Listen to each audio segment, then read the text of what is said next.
அரசு ஊழியர்கள் மேற்கொள்ளும் போராட்டங்களை தமிழக அரசு ஒரு பொருட்டாகவே எடுத்துக் கொள்வதில்லை என திமுக பொருளாளர் மு.க.ஸ்டாலின் குற்றம் சாட்டியுள்ளார்.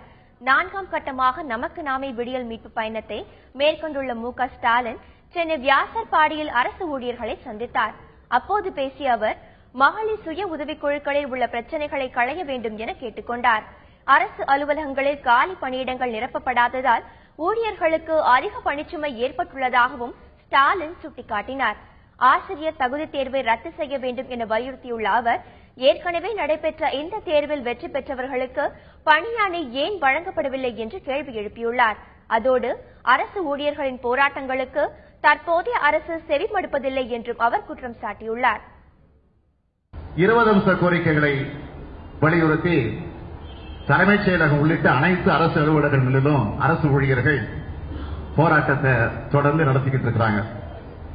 அவர்களுக்கு மத்திய அரசுக்கு இணையாக வீட்டு வாடகைப்படி வழங்கப்படுவதில்லை, காலி பணியிடங்களை நிரப்புவதில்லை என்பது உள்ளிட்ட பல்வேறு கோரிக்கைகளை வலியுறுத்தி அந்த போராட்டம் நடந்துகிட்டு இருக்கு. இதுவரைக்கும் அந்த போராட்டத்தை பற்றி இந்த அரசு இம்மி அளவும் சிந்திக்காத சூழ்நிலையிலே தான், எந்தவித அக்கறையும் இல்லாத நிலையிலே தான் இந்த ஆட்சி நடந்து கொண்டிருக்கிறது.